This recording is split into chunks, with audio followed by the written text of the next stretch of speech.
Ignition running. Liftoff. We have a liftoff.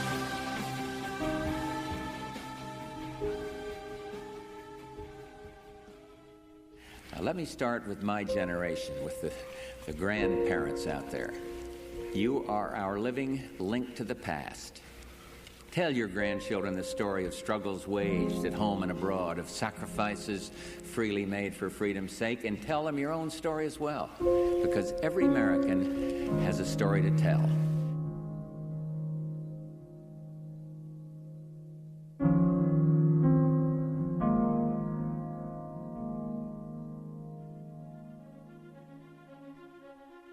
I'm going to work my heart out from now until Election Day to defeat my opponent and to help return sound constitutional government to all the people.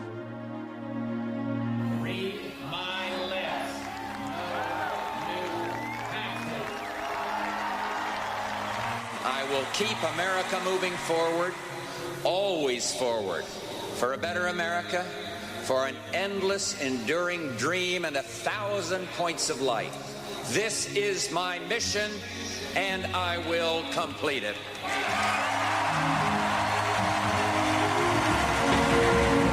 So help me God. The totalitarian era is passing. Its old ideas blown away like leaves from an ancient, lifeless tree. A new breeze is blowing, and a nation, refreshed by freedom, stands ready to push on. There's new ground to be broken, and new action to be taken. Saddam Hussein's unprovoked invasion, his ruthless, systematic rape of a peaceful neighbor, violated everything the community of nations holds dear. The world has said this aggression would not stand, and it will not stand. The coalition used overwhelming air power to defeat a brutal dictator and free a nation. Our armed forces fought with honor and valor, and as president, I can report to the nation, aggression is defeated, the war is over.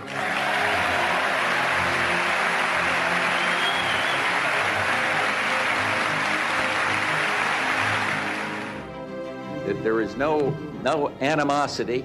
The Cold War days are over. If it is possible, I want to continue to build a lasting basis for U.S.-Soviet cooperation for a more peaceful future for all mankind. President Bush is in trouble, and the economy is the reason.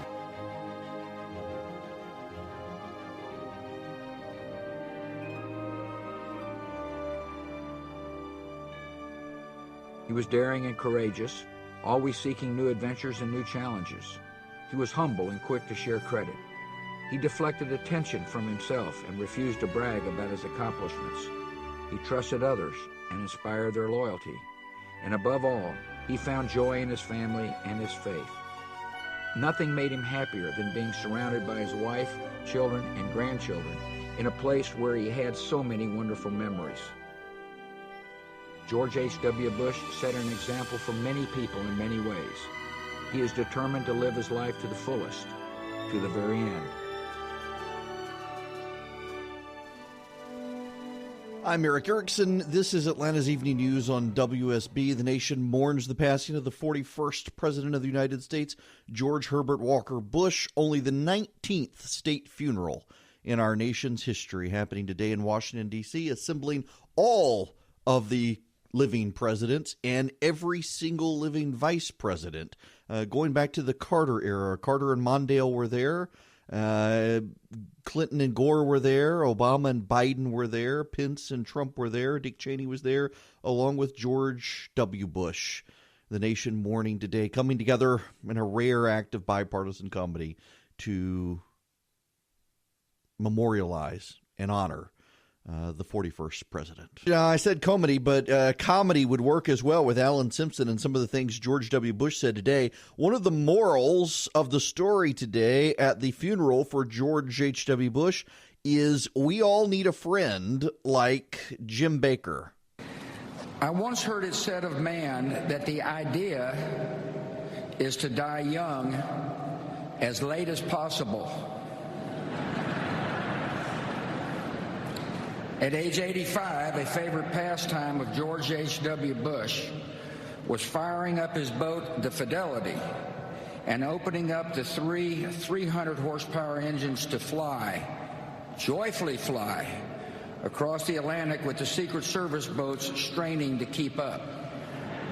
At age 90, George H.W. Bush parachuted out of an aircraft and landed on the grounds of St. Anne's by the Sea in Kennebunkport, Maine, the church where his mom was married and where he worshiped often. Mother liked to say he chose the location just in case the chute didn't open. In his 90s, he took great delight when his closest pal, James A. Baker, smuggled a bottle of Grey Goose vodka into his hospital room. Apparently it paired well with the steak Baker had delivered from Morton's. And in the more formal story goes that James Baker had with him in his coat pocket a martini shaker, where he made martinis in the hospital for he and George Herbert Walker Bush, who famously in retirement, he and Baker would have martinis at 10:30 in the morning if the mood struck him. What a guy he was, and it is striking, whether you want to believe it or not, whether you like to think about it or not, it is striking to hear all of the warm stories from across the aisle about George H.W. Bush that you don't get anymore. And I think even Chris Wallace on Fox News pointed out how the mood suddenly changed among the various presidents and vice presidents when Donald Trump showed up today. And it did, noticeably so. Smiles went out of the room. Although I do have to say the media is making a vastly bigger thing out of Hillary Clinton's frozen look straightforward than it would have been. She actually turned and nodded and smiled when Donald Trump and Melania Trump showed up, although you would never know that from media coverage. I was actually watching that portion of the funeral. It is a monumental man. And I want to play some of the other sound bites from today before we move on to other stories. We do need to get into the Mueller investigation and Mike Flynn's plea. We now have the documents. There are now some very, very curious redactions from those documents.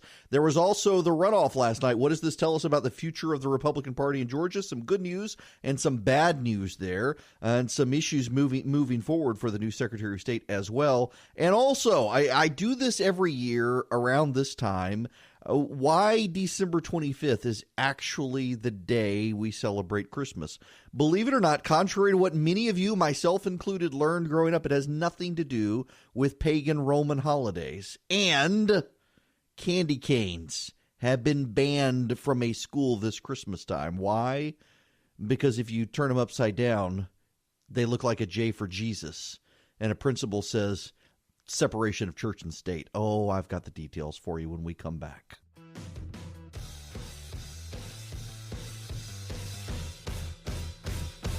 It is 25 after the hour. To the phones we go. Sam from Woodstock, you're up first tonight. Welcome. Hi, Eric. Thanks for taking my call. Sure. It's just a quick question.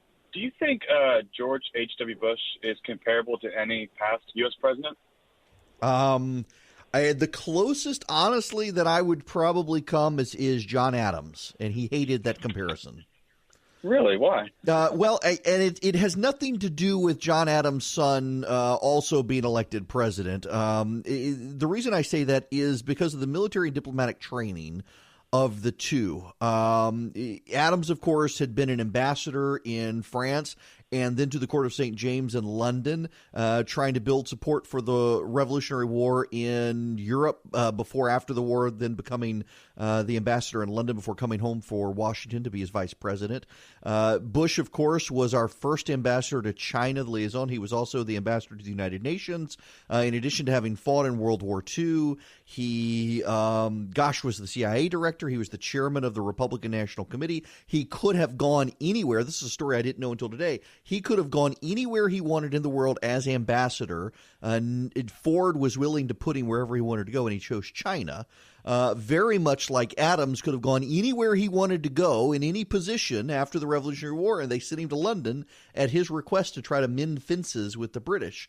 And then, of course, his son did become president of the United States, much like Adams's son, John Quincy Adams, became. These two men, I think, were over-prepared for the office of the presidency. And then, of course, both of them famously only served one term, being beaten out by the other party, in part because both of them were perceived as having no heart.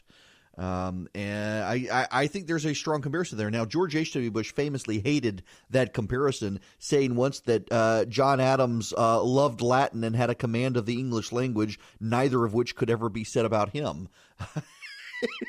Always self-deprecating. But I do think it's apt. When we come back, a few more sound bites before we move on. We'll also take your phone calls, 404-872-0750, 1-800-WSB-TALK. And we got to get into the Flynn investigation, the election last night, and why Christmas is on December 25th.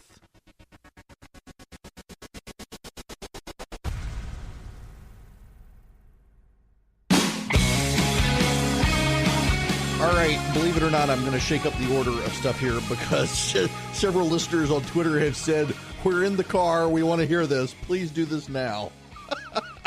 I could be cruel and make them wait, but I won't.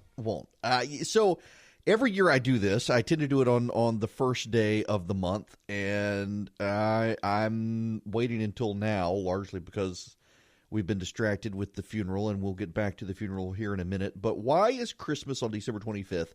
If you learned it like I learned it, you learned it that there was the Roman holiday of Saturnalia, and it was at the end of December. And ultimately, Emperor Aurelian was a big proponent of Sol Invictus, the Feast of the Unconquered Sun, and he set the date for Sol Invictus on December 25th. And Christians decided to co-opt that and say, look, Jesus is the unconquered son, and this is his birthday, not this unknown God's birthday. And that's why we have December 25th. We all learned it that way.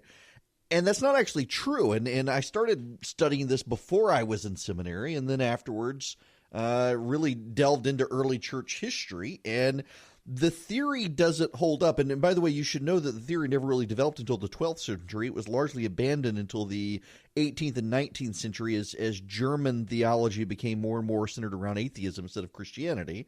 But the early church, the reason it's not really true is the early church didn't celebrate Jesus' birthday.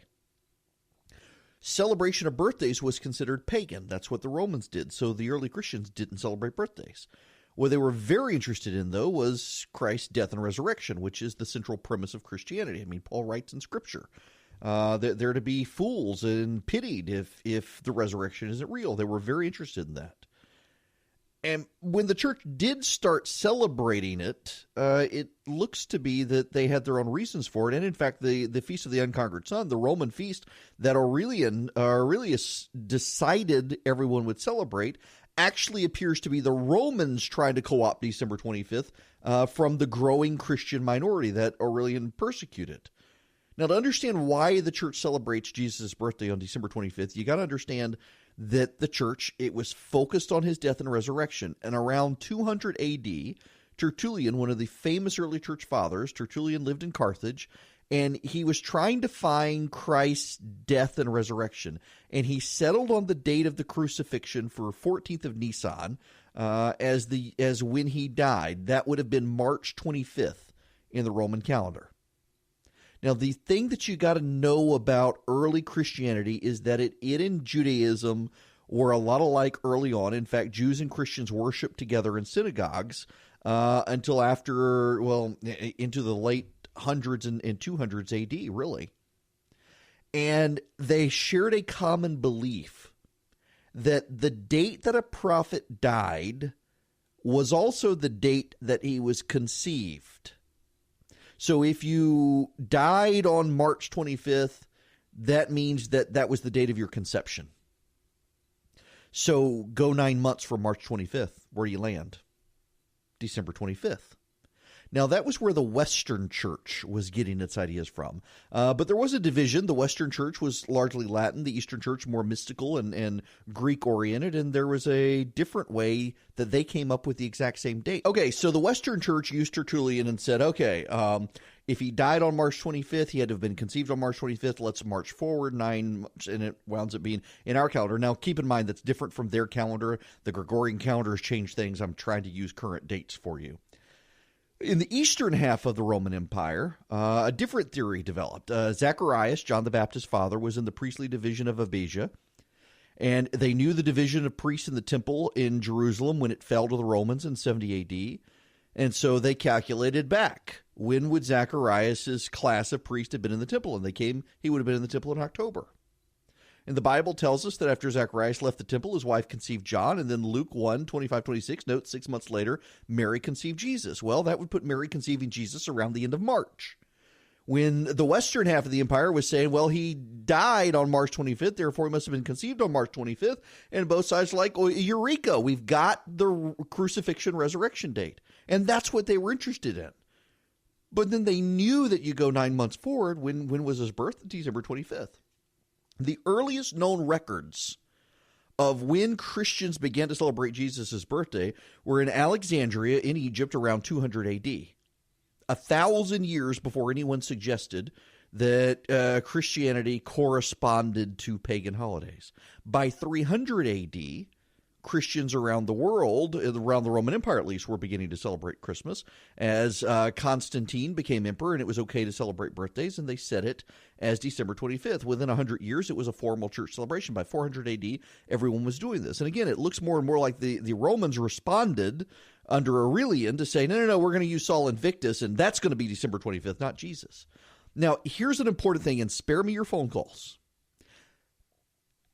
They all got it wrong, more likely than not. Modern scholarship, modern biblical Orthodox scholarship suggests Jesus was probably actually born in the spring, not in the wintertime. But that's not the important issue here. The important issue is, why did the early Christian church set it for December 25th? They set it for December 25th not because of Roman holidays, but because they came up with his date of when they thought he was crucified. And they were convinced that that had to have been his conception date as well. And they just went 9 months forward. They may have gotten it wrong, but the important thing is they had really particular reasons unrelated to Roman pagan holidays for why they said it that way. And they were all based on trying to find the date of his death and resurrection. Now, the more significant point here, of course, is whether or not he existed. I believe he did. And you got a lot of people now who say he didn't. You got to wipe a lot of history out to say he didn't exist. I honestly think that the biggest fiction of Christmas is Silent Night. And I love the hymn, but this was no Silent Night. You had angels, the heavenly host singing. You had a baby being born. You had all the noises that come with pregnancy without an epidural. That was no Silent Night. But that Silent Night, when they set it for December 25th, they had legitimate sound reasons in their mind for doing it. Had nothing to do with all the stuff you and I learned in public school growing up.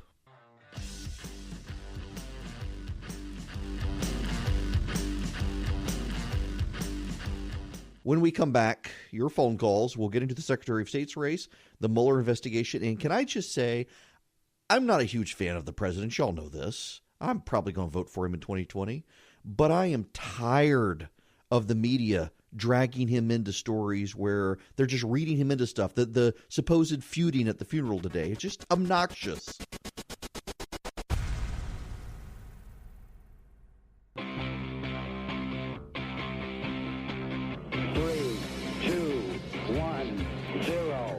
Engine running. Liftoff. We have a liftoff. It's 9 after the hour. I'm Eric Erickson. This is Atlanta's Evening News on WSB. The phone number 404-872-0750-1-800-WSB Talk. So Charlie tweeted this out. I have to clean this up a little bit. You can go find him on Twitter if you want the original. But this point I made before we headed into the top of the hour news break, the media just is obsessed with Donald Trump. And Charlie tweeted out that The media are addicts. He's their drug. At this point, they're stealing from their mom's purse for drug money. Actually, they're in back alleys doing things I can't repeat on radio for drug money. The Trump detox the media will go through when he's out of office is going to be something absolute. They're going to need rehab. They need rehab right now. It really is just amazing to me that they're fixated. This is a day to remember George H.W. Bush. Did you see Trump's reaction and Hillary Clinton's reaction to Donald Trump? Oh my goodness! It's insanity. They are addicted to covering Donald Trump, and it really is a symbiotic relationship too. And Trump knows how to play them so well and get the media to respond to things and get them off message. He plays the media masterfully, absolutely masterfully. Now, I want to move in, before we get into Mike Flynn and then back to the funeral with the Alan Simpson tribute was just very, very touching. He was one of my favorite senators back in the day. Disagreed with him on a lot of stuff. He was very pro-abortion, but he was just a funny guy. I've met him once, and he's just a delightful person. And there's something to be said for just the loss of being able to have friends across the aisle. The reaction sometimes when I've defended Jake Tapper or Chuck Todd on here for things they've done, or to admit that I'm friends with Donna Brazile or Paul Begala, is just it's you're not allowed to have friends who disagree with you politically anymore. And it's sad because life is so much richer by having friends you disagree with on politics. You find common ground in other areas, and we're just not allowed to do that anymore. It's one of the attacks on the Bushes that when they left office, they became friends with the Clintons and the Obamas. They're not to be trusted as a result, among other reasons. And that's just unfortunate, really, really unfortunate that we live in a day and age like that. Nonetheless, I want to talk about Brad Raffensperger. He won. And credit to Mark Roundtree. Mark Roundtree is Raffensperger's consultant. And I get the sense that Raffensperger did not really listen towards the end to his consultant, who probably could have given him a bigger margin of victory than was had. Roundtree is a good consultant. We don't always agree on stuff, but he's a good consultant. And I've been saying several times, I don't know who the consultant is, but my God, what's going on? Well, it looks like he had a great consultant, just didn't listen to him. Our Secretary of State, let me put it to you this way. I have yet to find, and I have tried to find Republicans in the legislature who have kind things to say about him, and I can't find them. There was growing nervousness among his colleagues that he was throwing the race to Barrow. I found more Republicans who had nice things to say about Barrow than I did about people who had nice things to say about Raffensperger. None of them wanted Barrow to win. They all wanted Raffensperger to win, but none of them could figure out what exactly he was doing to win other than presuming that there would be more Republican turnout, and there was. He's going to have some bridge building he's going to need to do, particularly as Republicans in the legislature amp up conversations about election reform in Georgia. There just wasn't a lot of love there, and even the Republican base, many of them, felt like he bought his primary win against better candidates by flooding the race with money, and there's not a lot of love there for the guy. And I think that's on him, not on the rest of them, and he can say that, well, he's a winner now, they're going to have to deal with it. Well, no, because you got a lot of other people with a lot more power and influence who can curtail the office of the Secretary of State. Look at what Jeff Duncan did coming from the House into the Senate, building bridges there. Raffensperger's going to have to do some of that now. But kudos to him and to Chuck Eaton for winning. This does show that the margins of victory are getting closer and closer between the Republicans and Democrats, and the GOP needs to take notice of this. So, the Republicans won with 51% of the vote. All things being equal, Democratic numbers went up in suburban areas again. There is definitely a backlash against the Republicans in the suburbs in Georgia, and that's going to harm the GOP long term if they can't figure out a way around it. And I have looked at the data, y'all. I have looked at it. And listen, there are so many people who are pushing the narrative that, oh my goodness, all these people, they become Democrats because of Donald Trump. I don't think that's the case. The reason I don't think that's the case is that there is not a sudden shift on the issue of gun control. There's not a sudden shift on the issue of taxes. There's not a sudden shift on the issue of school choice. There's not a sudden shift on any of these issues. There's not a sudden shift on the abortion issue. The only thing that there's a sudden shift on is a dislike of the president and a dislike of anyone who wraps himself up in the president. And, Republicans in Georgia are in a kind of catch-22 situation. I don't think Brian Kemp, had he not run the campaign he did in rural Georgia and run as a Trump-like figure, I don't know that he would be the nominee. That's not to say he needed the president's endorsement. If you look at the early voting in the runoff, Brian Kemp won the early vote pretty handily. I think Brian Kemp would have won without the president's endorsement. But his early ads did hurt him in the suburbs. I'd have to take off my shoes to be able to count the number of people I know who profoundly disliked his ads, and they're not Republicans. See, you and I are surrounded all the time with Republicans, good conservatives, and they were okay with the ads, or they understood he's got to lock down the base. But you got these general-only voters who they're not Republicans. They tend to vote Republican, and they went with Stacey Abrams because they thought, oh, gosh, we got one of those people.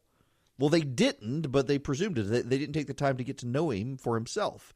The good thing for Brian Kemp moving forward is that he's got now 4 years to define himself as his own man and not to be in the shadow of Donald Trump. And I think he'll use that to his advantage. He's a very savvy politician and a good guy. When you get to know Brian Kemp, you like Brian Kemp. But the GOP as a whole does have this issue, and it affects even into the runoffs, getting Republicans to turn out. They're going to have to pay attention to this issue. The president continues to hurt them in suburbs, and Republicans do not win elections generally nationwide without the suburbs. I say it that way because the next big election, the presidential election in 2020, and the president of the United States is going to have to win back the suburbs he won in 2016. But then he was running against Hillary Clinton, who people despised. So now he's going to have to make them despise whoever is her successor in the Democratic Party as much, if not more, than her. That's one thing Democrats tend to ignore, and this is something that the White House is paying attention to. If the election were held today, Donald Trump would still win because people hate Hillary Clinton that much. Yes, if the election were held today, Donald Trump would win because people don't like Hillary Clinton.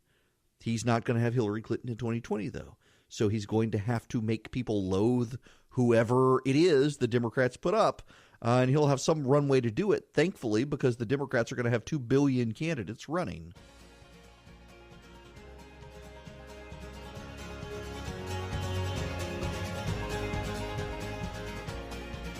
It is 26 after the hour.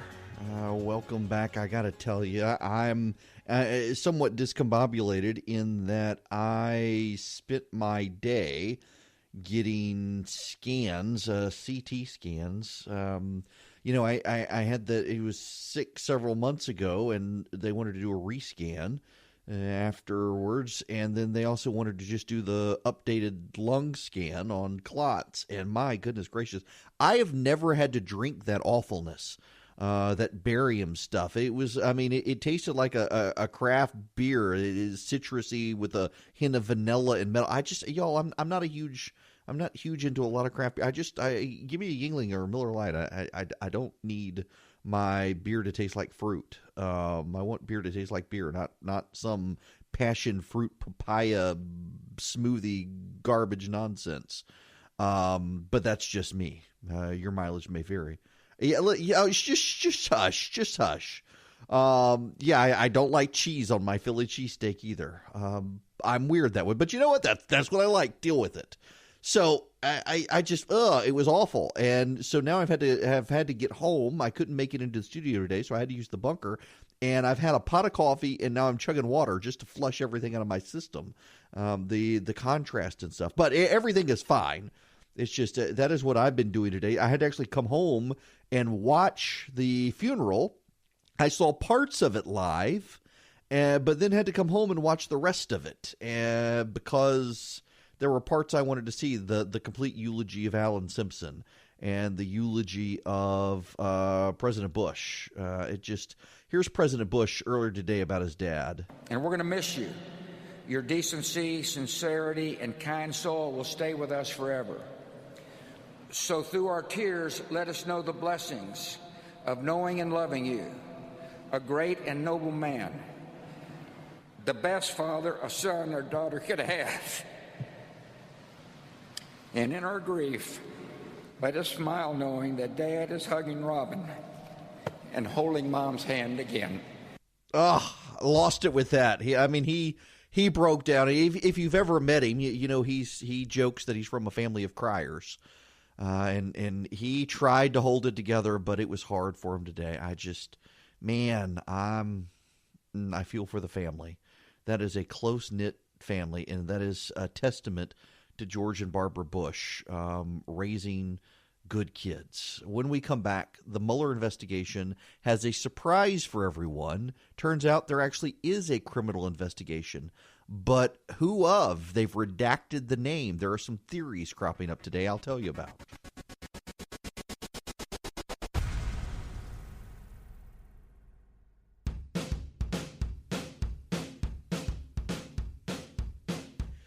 It is 39 after the hour. I'm Eric Erickson here. Let's get into the Mueller investigation.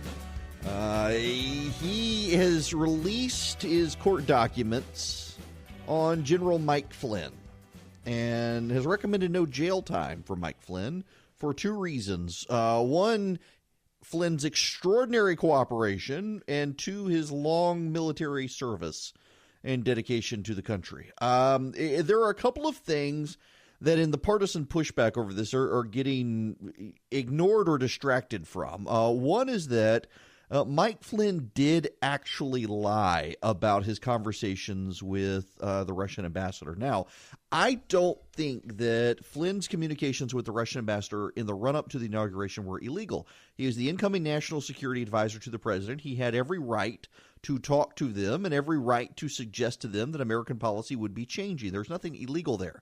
The illegality, or reminder that the cover-up is usually worse than the crime, the illegality is that he lied about it, and not just to the FBI, which was bad enough. He lied about it to Vice President Pence. Sally Yates comes into this. Sally Yates tipped off the White House that Flynn was lying about this stuff. The reason we know it is because the United States was listening in on conversations, not from Flynn. This is a key that's being distorted by partisans. They were not listening in on Flynn. They were not wiretapping Flynn. They were wiretapping a Russian agent who worked inside the United States, who was Flynn's go-between with the Russian ambassador. That's how they knew about it. The U.S. government was spying on this Russian spy. And Flynn apparently knew that they were listening in and still had conversations with the guy, and then lied about it to the vice president. Sally Yates tipped off the White House. That's why Flynn was fired. Flynn also lied about what he was doing for Turkey while he was on government payroll and while he was advising the president's campaign. From those things, the Mueller team had him, and they had 19 interviews with Mike Flynn. And in those 19 interviews, he provided enough information and corroborating information that other people were willing to talk openly with the Mueller team, making the Mueller team's job easier. And some of those people are going to jail. Keep in mind, for those who think that this investigation is a sham, the president's national security advisor has pled guilty. The president's campaign manager is off to jail. The president's deputy campaign manager and aide to the campaign manager is off to jail. And several others have been indicted, including the president's lawyer, who has taken a plea. This is not a small thing, even though now it's gone from there's no there to this doesn't involve the president to this is just small ball. It doesn't suggest that it is small ball. The reason it doesn't suggest it's small ball is because of a redaction. One of the things in the Mueller filing in court is a heading that says blank. It's redacted out, criminal investigation. The Mueller investigation, contrary to what people have said all along, the Mueller investigation was never a criminal investigation. It was an intelligence gathering operation to see what the Russians had done. Now, certainly people pled guilty along the way, and they all pled guilty because they lied to the investigators, among other things. But now we know there actually is a criminal investigation. We don't know what that criminal investigation is, but there is a suggestion that it may be directly about the President of the United States. So if you take one of the references to President Donald J. Trump in the Mueller filing, and you measure it out typographically in the PDF, and then you put those words over the redacted blank criminal investigation, it lines up perfectly. And some people are saying, I wonder if this says President Donald J. Trump criminal investigation, because each of the headlines begins with someone's name or some specific and then what it's about. And it fits, but we don't know. Everything in there is redacted. We have no idea. The only thing we know for sure is that there is an ongoing criminal investigation now. People have speculated about it. People have hinted at it. We now know for sure. This, by the way, is a measure of how little the Mueller team leaks, in that this is a surprise to everyone. If you put a gun to my head and said, tell me, well, if I was forced to have to tell you what I think, here's what I think. There's no collusion between the president and the Russians to steal the election. There were attempts by idiots around the president to try to get the Russians to smear Hillary Clinton. There was no active collusion to steal the election, unlike what Democrats think. I suspect this is about the Trump organization itself, that the investigation spiraled into how these contacts were made, how there were pre-existing contacts, which turned into the Trump organization had at some point or another been used for illegitimate purposes to launder money. It is all speculation on my part. I do not know, but that is my guess.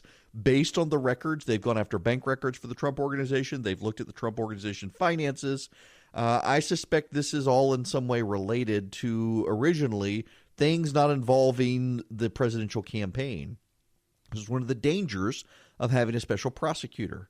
The investigation stretched out into other areas, and people are getting round up now because of those areas. That, I suspect, is what's going on here.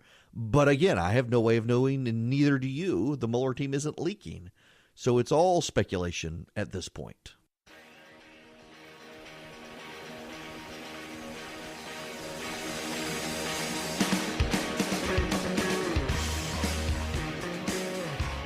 Let's go back to the phones. Chris incoming. You are up next. Welcome. Hey, Eric. Hi there. How are you? I'm great. How are you? Good, thanks. Thanks for taking my call. So, Sure. Look, I've heard nothing but good things about George Bush over the last 5 days, and I'm just confused, man, and I'm looking for your opinion and your thought on, I know firsthand that he was a proponent of Agenda 21 and the New World Order, which doesn't seem to be anything good about that. Just curious what your thoughts are on that. I think that Agenda 21 and the New World Order is kind of what conspiracy theorists tell us bedtime stories. There's not a lot of there.